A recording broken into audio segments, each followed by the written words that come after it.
I pledge allegiance to the flag of the United States of America and to the republic for which it stands, one nation, under God, indivisible, with liberty and justice for all.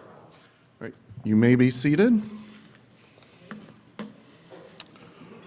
We'll wait for the biggest Cleveland Guardians fan in our club to make his way to the podium, share a reflection with us.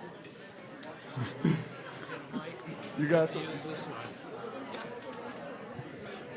Okay, I have to confess that since Rotary has morphed into either a reflection or a prayer, I've never done a reflection before, but today I'm going to be breaking out of my comfort zone. And as a former wordmeister, I want to tell you about the term cliche, the much maligned cliche. You know, it's always bad mouth or lack of originality.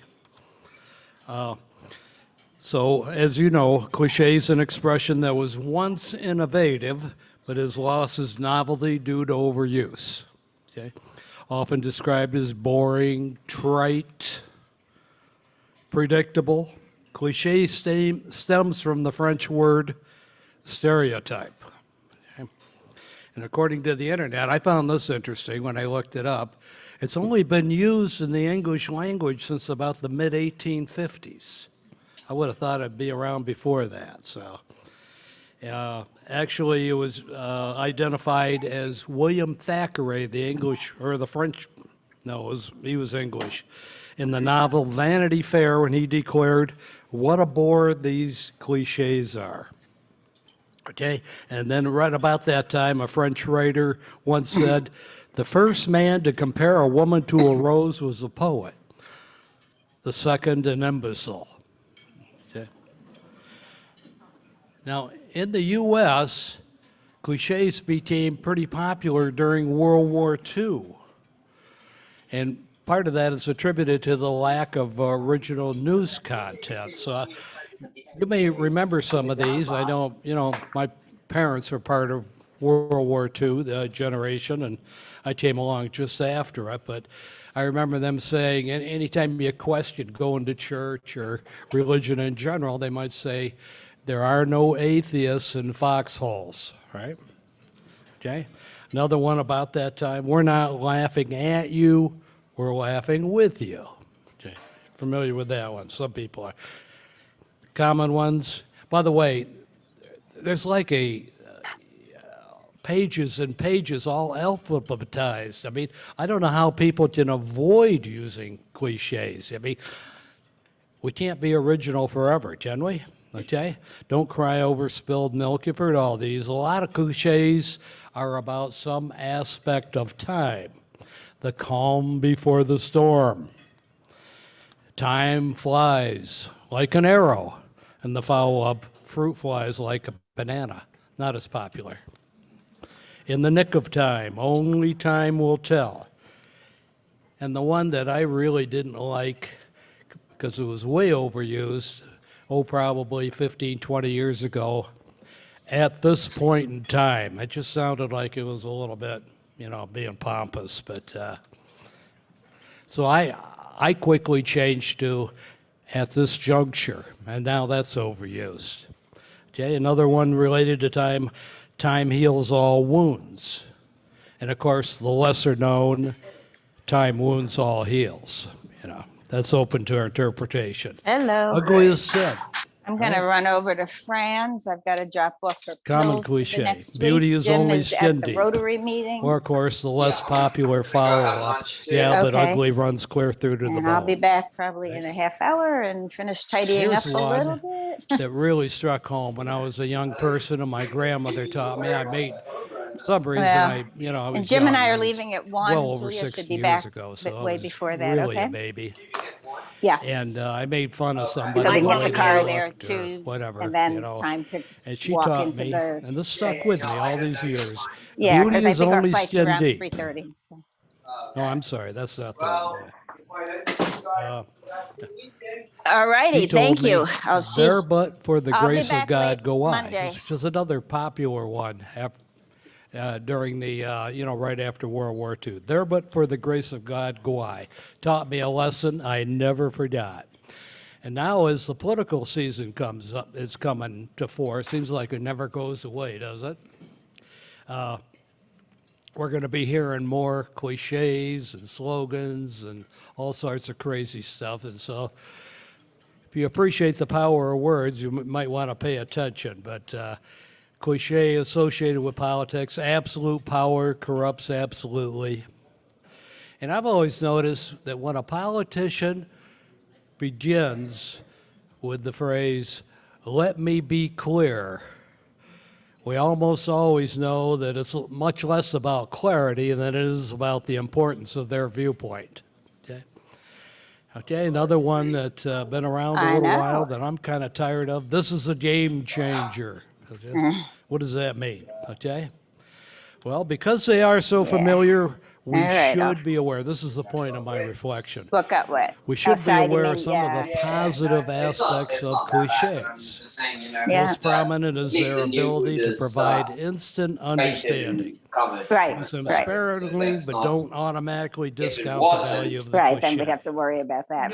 In conclusion, if you want to play your cards Oh, right, sorry. count your Oh, blessings. If you do it like that, then that moisture. You're trapping it in. Thank you, Bill. right.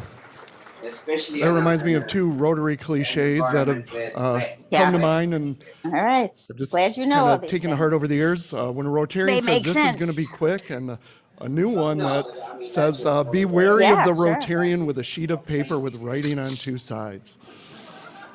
All right. Why Enjoy I lunch. We'll be back with our suggested program in Yeah. a few minutes. Yes. Maybe yes. at least get the painting done. Hang on a second. I think Oh, yeah. I'm on a meeting and I don't Oh, think, you are. yeah, I'm listening to Rotary and I don't think, oh, I wasn't muted. So everybody was hearing this. Hang on.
Two people that are watching on Zoom can see you, and then move along the way, pass the mic to the next person. So your Rotarian will introduce you to the club. So any visitors or guests, if you can make your way up. I know we have a lot today, so we want to get things through so we can get on to our program. Maggie will hand you the mic. Don't be shy. Paula Kendra, you could be first. You just want to stand in front of the chairs so you can see yourself. There you go. All ready? All right. My guest today is Paula Kendra. She's the owner of Kendra Consulting. I'm going to try to say this right. She works with business leaders to help them drive profitable growth. She's also a recent past board member of Reed Muskegon, but she's currently on the board of the Chamber of Commerce and also the Nelson Neighborhood Association.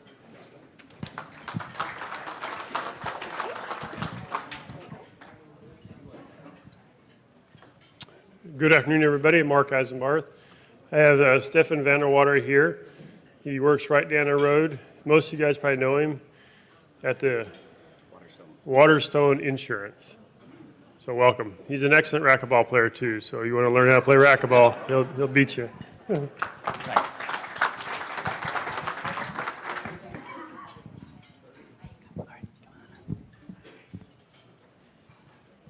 told we have to stand right here, but there's no good tape marks, so we can yell it. I'm kind of on screen. There we go. Okay. Hi, Eric Ringelberg. My guests today are Michelle Ringelberg and Deborah Sweet from Thrive Pop, and they're here to learn more about the cannabis opportunities here. So thank you very much.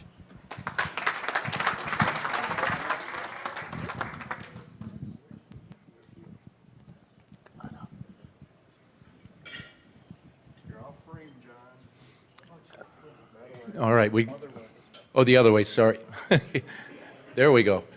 Ladies and gentlemen, for the Ukraine relief effort, 2 students from North Muskegon have been instrumental in raising $3,700 between the 2 of them.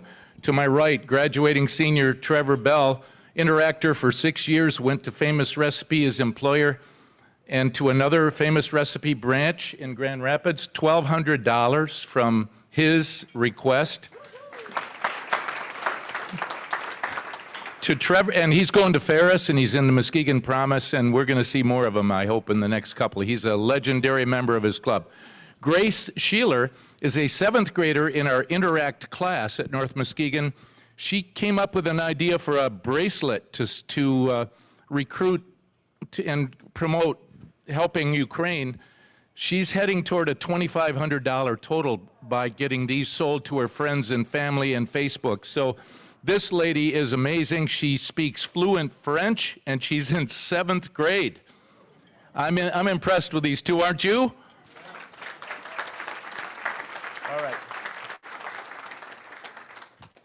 And I just want to mention, if you want to contribute to Ukraine, your checks to the Muskegon Rotary Foundation, we can still accept them today and get our payment in by April 30th to represent our club. We are on track to quadruple the $1,500 that our club voted for Ukraine support. Is that not good too? I think so. And this lady is joining our club. She is our district administrator, Kathy Hegedus. I'm so pleased to work with her on a variety of things in Rotary. She is transferring and will soon be a regular member of our club. Kathy Hegedus.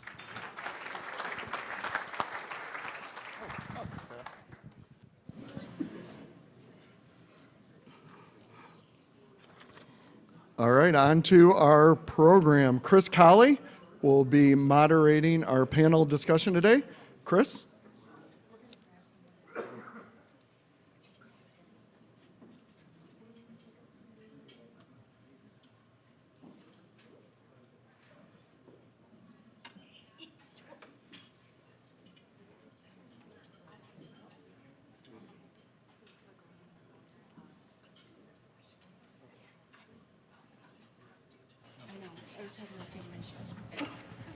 We're over here trying to balance ourselves on these stools.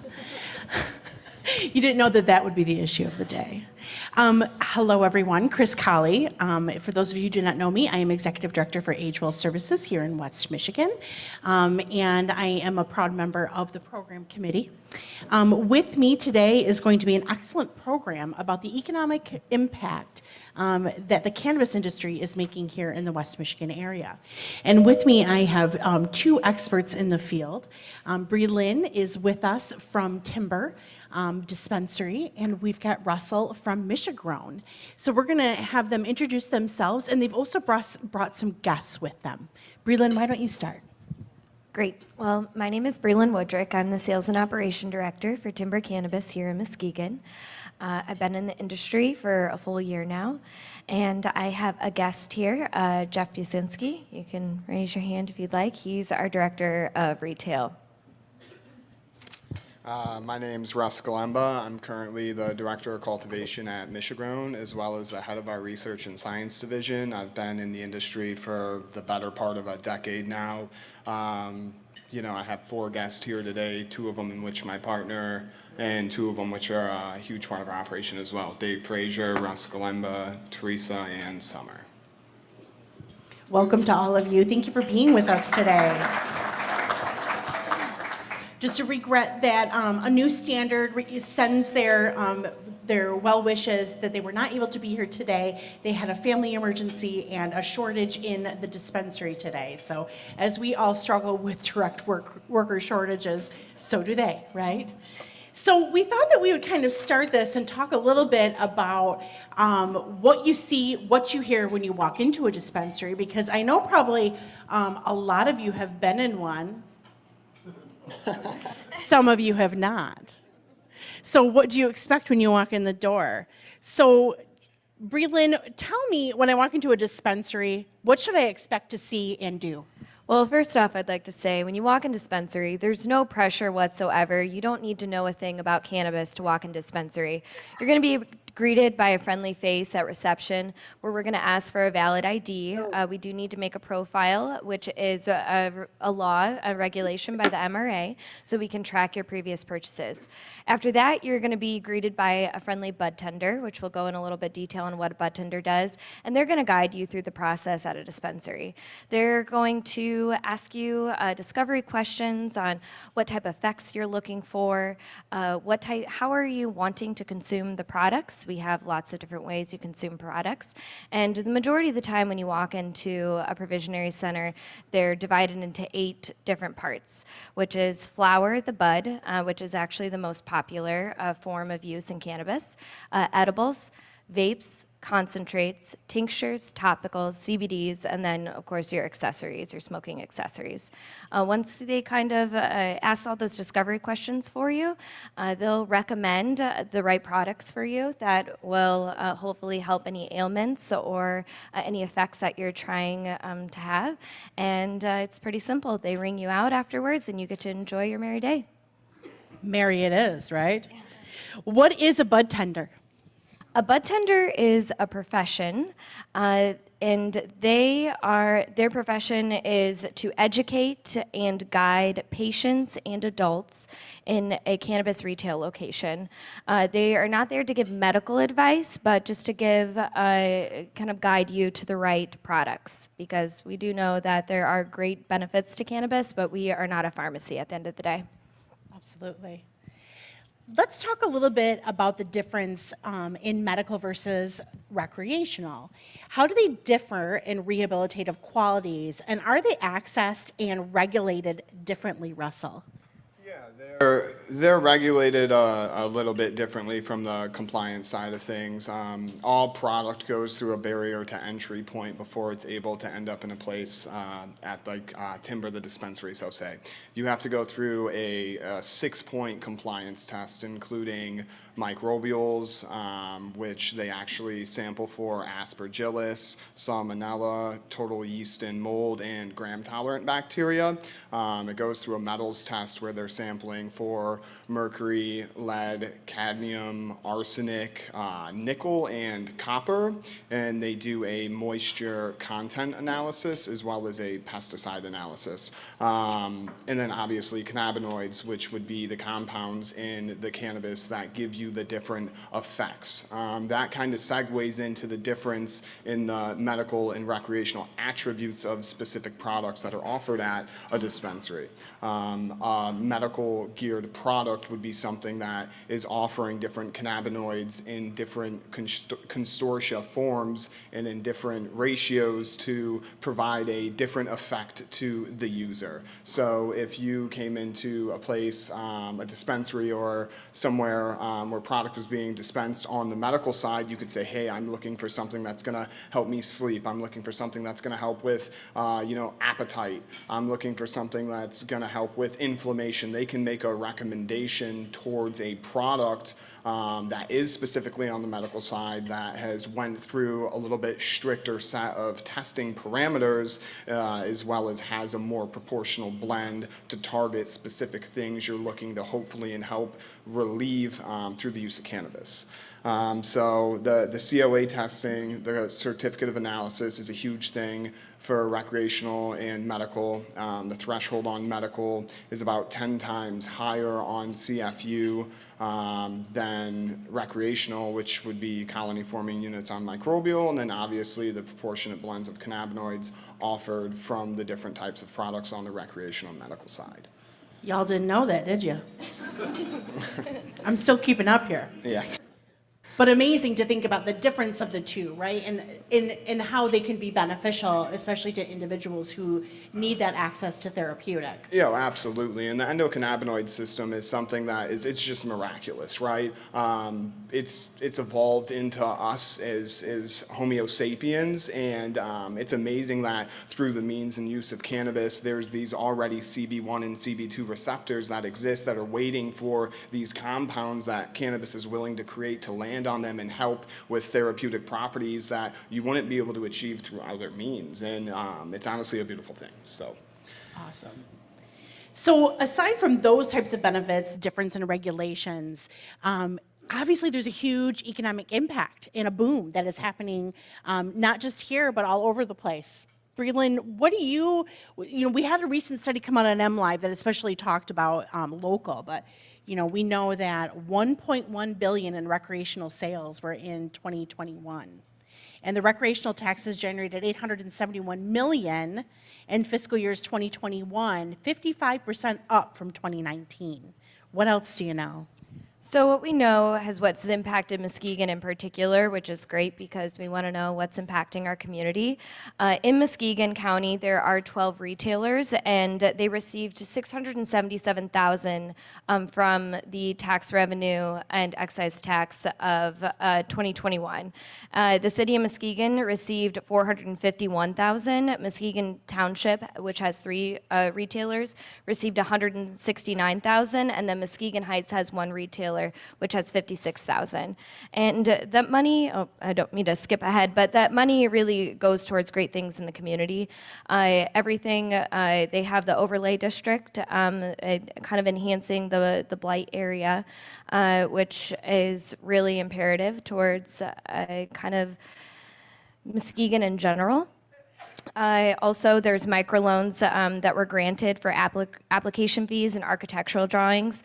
Billboards were purchased for harm reduction of marijuana usage to make sure that marijuana does get into the right hands. We don't want it into the hands of children. Also, lock bags were purchased to give provisionary centers customers for free and harm reduction as well. And also, the money went towards expungement towards non-violent cannabis charges. All really important work, that's for sure. And a great impact for sure that we're feeling here locally, just in our county. Many people don't realize the massive amount of safety standards and licensing with the state. What types of regulations are helping the industry grow street credit? Safety, edible regulations, compliance, testing. Russell, I'll start with you. Yeah, I mean, there's honestly a lot, right? It's a very regulated industry for a lot of reasons, and I personally believe it should be, because there's a lot of different things that can be done through processes and production that could definitely create products that could be subpar. And when we're dealing with something that does have such a strong ability to alter our mind state and our body, it's something we should really be thinking about. The compliance testing, going back to that, has been a huge thing for a long time. Before we kind of had the new licensing act that's recently been put in place in this last couple years, it was kind of fly by the seat of your pants. What was the potency? Was there pesticides being used? What are the terpene profiles? Is there metals present? Not being able to answer any of these questions, and going to cannabis and looking for, hopefully some relief, but also not knowing, if you're getting gifts for sale with that as well that you may not be asking for, is something that was never a good feeling back in the day. So it's been very rewarding, and it's been a very good thing to kind of see those standards come into play.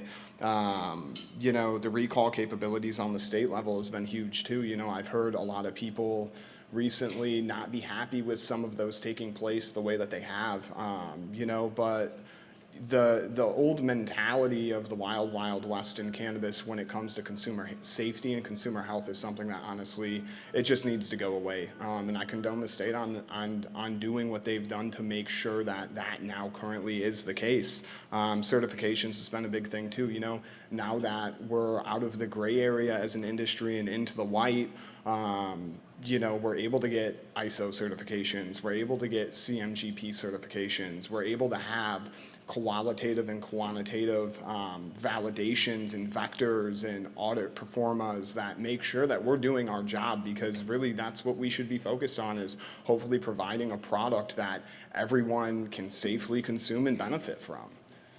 And after all, you're manufacturing, right? So it's important to have all those safety standards, and ISO compliance is an excellent way to also build that street cred. What do you have to add when retail? Yeah, I can add on a retail's perspective. One thing is everything is very sterilized. Any products that are touched, your employees have gloves, masks, hairnets. We don't want anything else to end up in your products. All counter spaces are wiped down at all times throughout the day. And then also on a safety perspective, the MRA just came out with new regulations for edible products, and that's really important because a lot of consumers are concerned that their children will get access to their cannabis products, because some of our cannabis products have fun names like runts and apples and bananas, and they have fun little characters. Well, I guess I should say they had fun little characters, and now there's very heavy regulation where no products can have fruits, cartoon characters, candy, foods, anything that would entice kids. And it's just a plain label, knowing that you're actually going to be taking THC products with the milligrams is very imperative to have also on our packaging, so you know exactly what you're consuming, and that's really important to a consumer. And also poison control is on every label, no matter what you purchase. The poison control centers, if you were to feel too much cannabis effects, you can call the poison control center, but I'm sure they're just going to tell you to eat some food and take a nap. It's going to be okay, right? But really great about those regulations, because quite honestly, I know that the cannabis industry is so strong that you would never want a child to get it, right? That's not the name of the game. So to be able to comply with that just helps to, again, build that street cred for the cannabis industry. Tell us more about the separation of responsibilities for dispensaries versus grow operations. Yeah, kind of our job in production and cultivation is making sure that the product from seed to the point of sale is respected and responsible, it's clean, it's safe, it's intentional, it's optimized for the consumer, and it's able to get on the shelf safely. Our job is to provide that, and when that runs downstream to the dispensary level, their job is to educate and deliver it. So we focus on our part, and we like to parallel and team up with people that do a really good job on focusing on their part. Excellent, thank you. So let's talk about who's up in smoke. Who frequents dispensaries? It's always interesting. I'll be in New Jersey, but I'll come We've got some great statistics in the Muskegon area. For males, 55% in Muskegon, 55% of sales are male customers, and 37% are female. And then we've got an average 7% of unknown, or would like not to disclose that. The age group, which is always really intriguing, because we always kind of think of as soon as you turn 18, you want to get your med card, or as soon as you turn 21, you want to hop into a dispensary. It's not quite like that in Muskegon, because our average age group, our highest age group is from 26 to 45. From 26, the age group of 26 to 35, 36% are consumers, and then also 36 to 45 is 25% consumers. So a big chunk of our consumers are developed adults, I guess I should say, because that's important with cannabis, is we want to make sure that it's getting into the right hands at the right age. How many baby boomers? Oh, that's a good. What's the age of a baby boomer? So you'd say like 60 and over. Sorry. So we have 56 to 65 is 10%, and then 66 and over is. 56 to 65 is 10%, and then 66 plus is 5%. So about 15%. that will admit it, right? So, but just a warning, this isn't this is not your old stash that you had, back in the day when you were hippies. Just saying. So be careful. Just be careful. Rabbi, I'll explain that later. Just to add to that real quick, it's amazing to see the demographic kind of change, right? A lot of people are starting to use cannabis as a proactive approach, right? A lot of the times when I see people come to cannabis in the form of medical use, they show up when it's too late. They show up when they've exploited all other avenues. They've went through, late stage oncology treatment. They've tried everything else. They've done everything the doctor recommends to them. And they go, okay, now I'm here, help me, right? I tell people all the time, please start early, be proactive, start using before you get to the point of no return, and that's where you're really going to see the benefits. And with that, that's where we've seen that kind of uptick in age group, which has been really cool. Absolutely. That's great. Let's see. In addition to the economic impact, tell us more about the impact the cannabis industry is making in communities. So Bree, you kind of talked a little bit about blight. We've talked a little bit about equity. Tell us a little bit more about community giving and involvement. Yeah, absolutely. Well, I can tell that everybody in the cannabis community, they really, truly want to give back. I've been fortunate enough to join a couple other cannabis groups, and everybody does have the same opinion that we want to give whatever we can, and that's including our time. So for instance, Muskegon and Timber, we volunteer together once a month and cook dinner for every woman's place for all of their clients. So that's really important to us. Timber in particular, I can speak on us. We give away quarterly grants to local nonprofits anywhere between $1,000 to $4,000 depending on how much we've made. And we've partnered with nonprofits of Every Woman's Place, Anaya Foundation, Jaeger Foundation, the Deborah Project, and soon the Muskegon Heights Coalition. So outside of giving, the cannabis industry really provides great living wages for people on the retail perspective. I'm sure on the cultivation perspective as well. I just can't quite speak on that. But on the retail perspective, it's great living wages with benefits and room for growth. It's really a great way to get into an exciting community. Anything you'd like to add to that, Russell, from the... Yeah, just kind of echoing that, within our company, we're currently employed about 50 people through the area. We pay very competitive wages. The work that we do in the gardens, we are farming at the end of the day. It's more of a precision ag modality with a lot more science kind of backing it. So we kind of take a very strong educational approach behind what we do in our facility with our employees. We look for people that are there for the long term, and, our turnover with our employees, it's been great. It's almost been zero, right? Everyone that comes to work with us kind of joins our family, and honestly, we look to not just grow cannabis, but grow people. Love it. What a great culture. Oh, hi. Oh. No. All right, I guess. I think that, though, can I add, look, I just want one last one, because this is important, is, what... Mwahaha. The types of community partnerships that are available, and there's a lot of discussion around cannabis events, some in which the city of Muskegon and the township have also approved. And I just kind of want to open that up of what do you need in terms of community support? I know that you've also been challenged by some nonprofits not interested in partnerships with the cannabis industry, but there are many of us who are absolutely willing to open our doors. So tell us a little bit more about how the community can support cannabis too. Well, absolutely. So honestly, I can make it faster than that. All we need to know is who wants to be a partner, because we're willing to partner with anybody, and that's important. So we accept if you're not a fan of cannabis, and that's okay.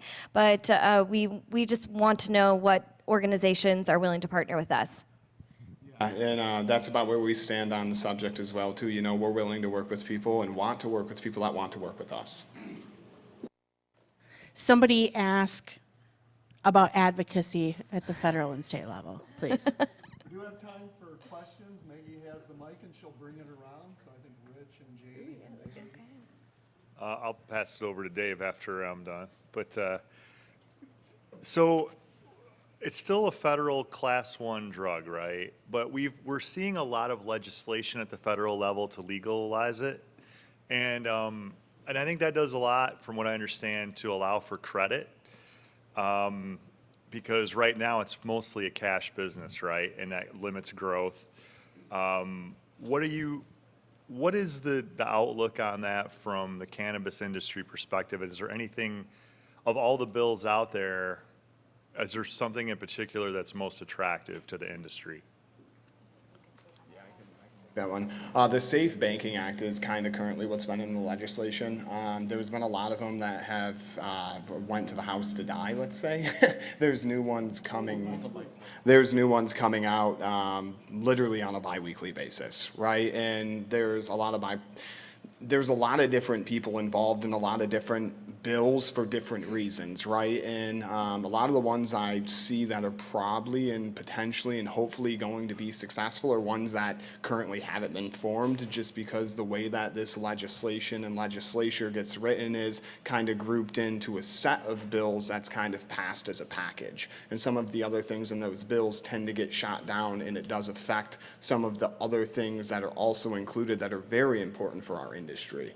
From the banking perspective, it's been very challenging for a very long time. There is local banks, GW Jones, DART, specifically, that's willing to work with the cannabis industry. They've given us the capabilities to have access to banking like a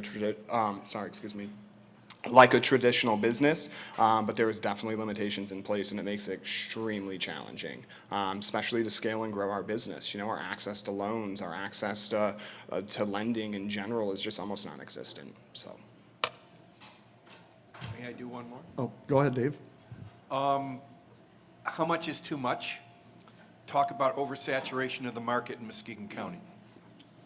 Well, that's not really quite what we get to choose. We are kind of at the point where saturation. We actually had a meeting with the mayor a couple of weeks ago. I think with saturation in Muskegon, how do I put this? The best way to describe it is right now we're all doing great. It's just expanding licensing to other areas than what was originally the green zone. And then also being able to really utilize the amount of locations that we have here, utilizing it for good, making sure that those tax dollars are going to exactly where they need to be going in Muskegon Heights, in Muskegon Township, in the city of Muskegon.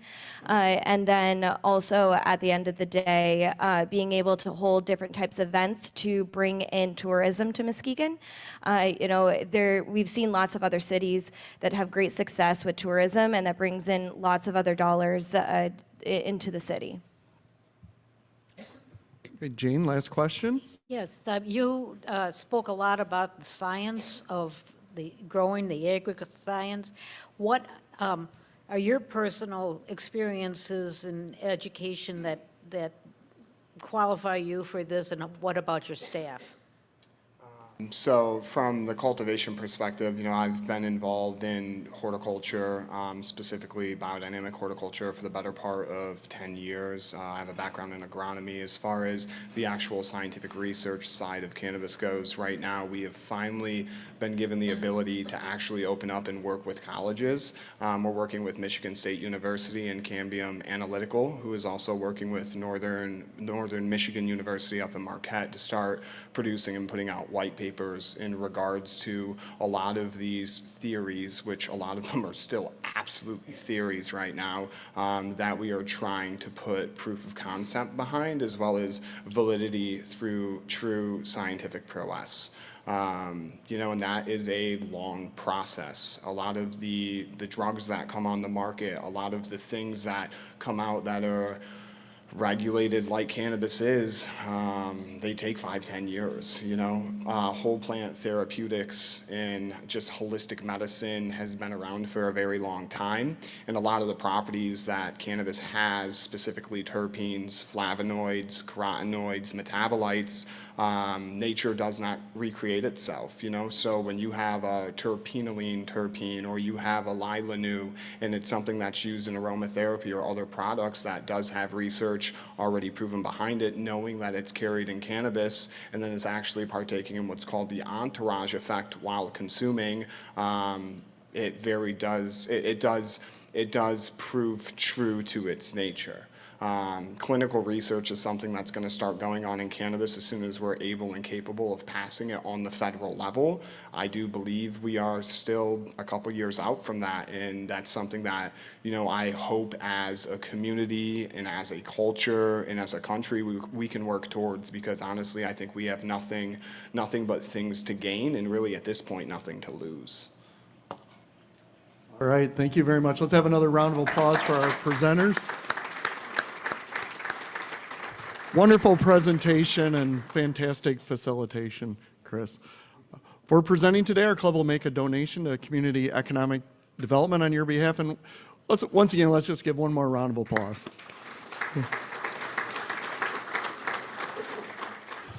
All right, on to birthdays. Julia Rupp on the 18th, Jeff Bessinger on the 25th, Don Hutchins on the 26th, and Rem also on the 26th. I know at least Jeff is here. I don't know if anyone else is here, but if you are, that means we get to sing happy birthday to you. So everyone join me and pick it up really fast after I start, all right? Happy birthday to you. Happy birthday to you. Happy birthday, happy birthday. Happy birthday to you. All right, happy birthday, Jeff, and others. Okay, on to our member spotlight. This is a feature that we started at the beginning of the Rotary year, and we take a few moments to recognize one of our members' vocations, and also in with that, a little bit of what got them into Rotary and some personal facts. So today we're going to hear from Melissa Buffner. Hi, I am Melissa Buffner, and I joined Rotary a few years ago, and it was truly partially because I work at Muskegon Rescue Mission, and I knew it was a great place to network, but over time I've learned that not only is it a great place to network, but there's a lot of good friendships and a lot of good people that are looking to serve Muskegon, and that's what I'm all about. My husband and I are originally from California, and we moved to West Michigan almost 6 years ago now. We both went to Utah State University, and he graduated a year before me, so that's how we ended up here in West Michigan. And now we enjoy living, on the lakeshore, not far here in Norton Shores. We have one little girl named Layla. She just turned a year, and she is the joy of our life, and no pets. One child is enough work. When I'm not working or I'm not with family or at church, I like birding. Actually, I just got back from a trip in Colombia, and we were able to document 51 new birds. So that's what I like to do when it's nice weather outside. I am the development director here at Muskegon Rescue Mission. I have been with the mission since 2016. I oversee several departments, marketing, events, donor relations, volunteer programs, you name it. It's a team of 8. Love what I do. At the end of the day, we are trying to demonstrate God's love through not just the shelter, but life-changing programs that our community provides through their generosity. I am a young woman looking to serve our community, not just through work, but through volunteer work and being part of a club such as Rotary, where you represent something higher than yourself. You are looking to be what we say here at the Rescue Mission, the hands and feet of Jesus, but in a different sense, meaning you're out there serving in different projects and trying to make the place that you live a better place for everybody. All right, thank you very much, Melissa. Never would have guessed birding. That was a new one. See the kind of things you get with these. Okay, committee reports and announcements. Our Pores for Polio fundraiser is off and running. Who's been to a Pores for Polio event so far? Well, that's I would say about 30% of the club. And we've got a pretty big club. I think Kathy Hagedis can attest. I think we're number 2 right behind Traverse City. So I think we can do a lot better than that. And you have 4 more opportunities to get out and support polio eradication. Tonight, Rewind will be meeting at Berlin Sprague at 5 p.m. Be doing their meeting there. So you can stop on out. It's supposed to be a nice night, and you can grab a drink. $1 from your pour will go towards polio eradication, which will be matched 2-to-1 by the Gates Foundation. Then on Friday, it's Rake Beer Project. Next, the 28th is the Wonderland Distillery. That's Thursday. And then Friday is the Salty Pecker at 5 p.m. So get on out and share some fellowship with your fellow Rotarians and have a good time to support a good cause. We had a great turnout at Unruly Brewing on Monday, and Pigeon Hill and 18th Amendment Tuesday and Wednesday. So we'll see you out on the town soon.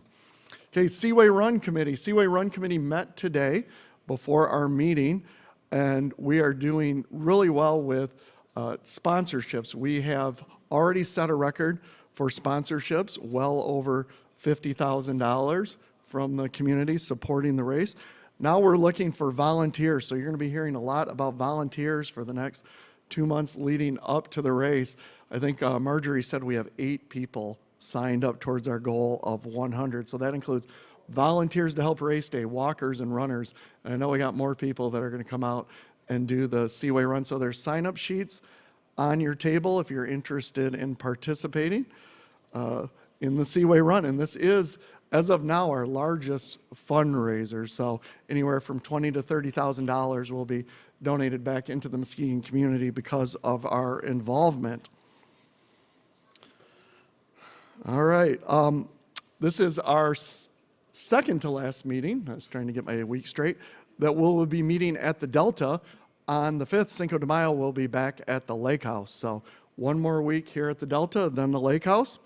A couple more announcements. I was given this great flyer by, I won't say who, but someone who's being honored on April 27th.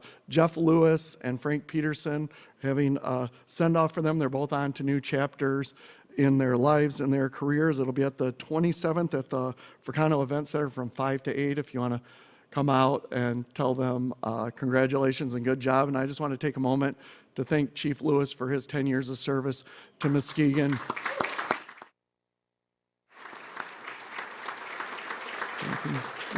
You've been a gift to our community, and we look forward to your continued service in Rotary. And then Pam Babbitt came up to me right before the meeting started and handed me this announcement for the Clipper, and I hope I get it right. I haven't had a lot of time to prepare, but it looks like they're auctioning off the Clipper, and you can get the Clipper, and it's $25. And Dave Alexander's doing the auction. I think. Oh no, close. It's a 25th anniversary auction to benefit the Milwaukee Clipper. That's it. So there's information on your table. I do my best when I get these last minute. I'll tell you if you want me guaranteed to get it right. If you send it to me by Tuesday, it gets on the agenda, and we'll make sure that it's dialed in there. So, okay, on to the raffle. Mary Beth Ramos, I believe. What are we doing first, Mary Beth? $5. 244. 244 for $5. Oh, Tom, $5.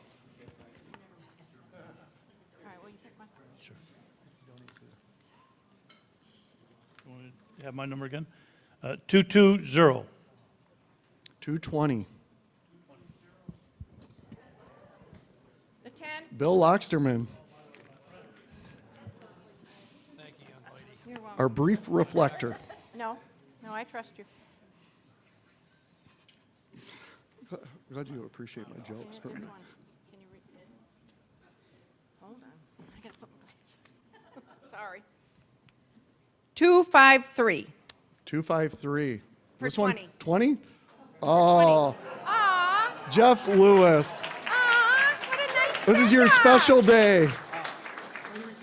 No, I'll give it back to Rotary. He's going to give it back?